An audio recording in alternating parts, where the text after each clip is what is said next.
Most of the big name free agents have already signed, so now is as good a time as any to go over the winners and losers of free agency. Starting with the first winner, the Carolina Hurricanes. The Hurricanes signed two of the most notable free agents of this class, being Dmitry Orlov and Michael Bunting, and were able to keep their goaltending tandem intact, signing Antti Raanta and Freddie Andersen to a combined cap hit of $4.9 million. For comparison, Freddie Andersen's cap hit last season was $4.5. And if any of them go down with injury during the season, they still have Kochetkov, who is more than ready to be a full-time NHLer. This team has further solidified themselves as a cup contender for the next season. Last playoffs they got to the conference finals without Andrei Svechnikov, and now you add Michael Bunting and Dmitry Orlov to that lineup, and potentially even Vladimir Tarasenko, and if that does happen, it'll make this deep forward group that much scarier. And even if they don't, the Hurricanes are still one of the biggest winners of free agency, unlike the LA Kings, the first loser on my list. Now before free agency, the Kings did some good things. They locked up Gavrikov to an extension and traded for Pierre-Luc Dubois. But when talking strictly about free agency, they didn't do great. Their main priority was signing a goaltender, especially after letting Korpisalo walk. And to address the goaltending, they signed Cam Talbot and David Rittich. Talbot is 36 and had a poor injury-riddled season with the Ottawa Senators, and Dave Rittich was below average as the backup in Winnipeg and only started 18 games. And while Phoenix Copley did kind of save the Kings season last year, with Jonathan Quick and Cal Peterson just being unplayable, his stats were still just about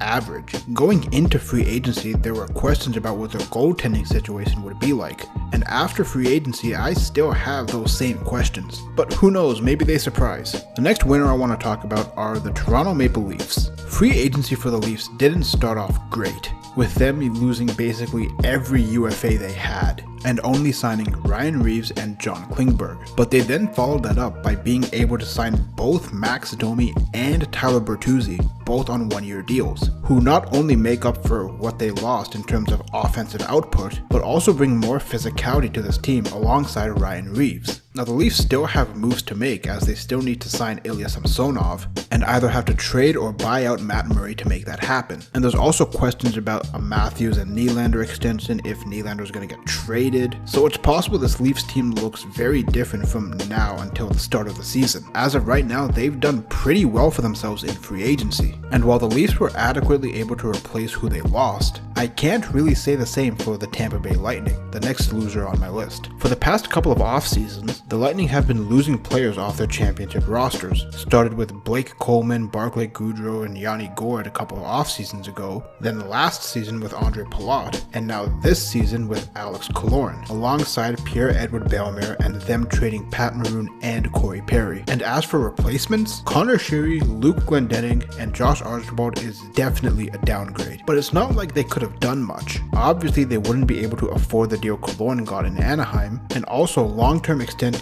to Anthony Cirelli, Mikhail Sergachev, and Eric Chernak have now kicked in. This team was designed to lose free agency, and it's not going to get any easier next offseason, as even though the cap is going to go up, Steven Stamkos is going to be a free agent, and then there's the question of what that contract is going to look like. And they're also not going to have the Brent Seabrook LTIR contract to help them out. And Brandon Hagel is going to be an RFA, and he's definitely earned a raise from $1.5 million. Soon the Lightning are going to have to make a lot of important decisions. That's the price of winning back-to-back Stanley Cups. The third free agency winner I want to talk about are the Dallas Stars. The Stars didn't make a ton of moves, but they sure did make some great ones. The big one being Matt Duchene on a one-year $3 million deal. Having Matt Duchene in your second or third line to directly replace Max Domi is great. Even though he definitely wasn't worth his $8 million cap hit, hence the buyout, given the offensive contribution he can provide for this team, $3 million is a great deal. And they also signed Sam Steele and Craig Smith as solid depth pieces. And they were also able to bring back Evgeny Dodonov before he hit free agency.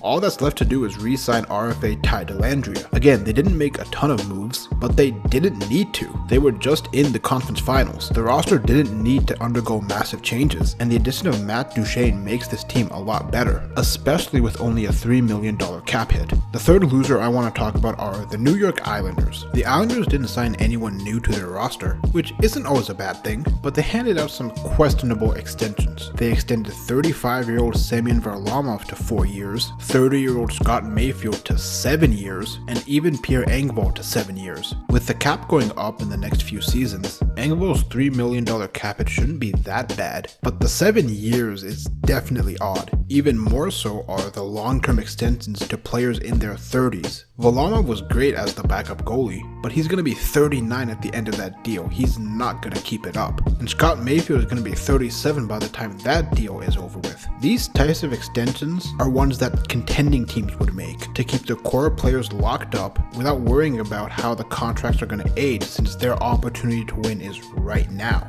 I don't see the Islanders being a serious contender. Maybe that changes by the time the season starts, but right now all they've done is re-sign players for far longer than they should have. The final winner I'm going to talk about is not a team, but a player, and that is Alex Killorn. Killorn signed a 4-year deal with the Anaheim Ducks worth $6.25 million per season. That is a pretty big contract for someone who's going to be 34 at the start of next season. But Killorn was able to capitalize off of a career season, and it's not like Anaheim is strapped for cash. And looking at his career, Killorn has had a pretty ideal career. He's lived in Florida for over 10 years and make a bunch of money while playing for a competitive team that's made multiple deep playoff runs. He's won multiple Stanley Cups and has been a key factor in those Stanley Cup wins. And now after a career season at 33, goes to live in California and still gets to make a lot of money. What a career. In terms of individual players, Killorn is one of the biggest winners of this free agency. And the final loser of free agency to end off this video is also a player, and that is John Klingberg. Going back to before last offseason when Klingberg was with the Stars,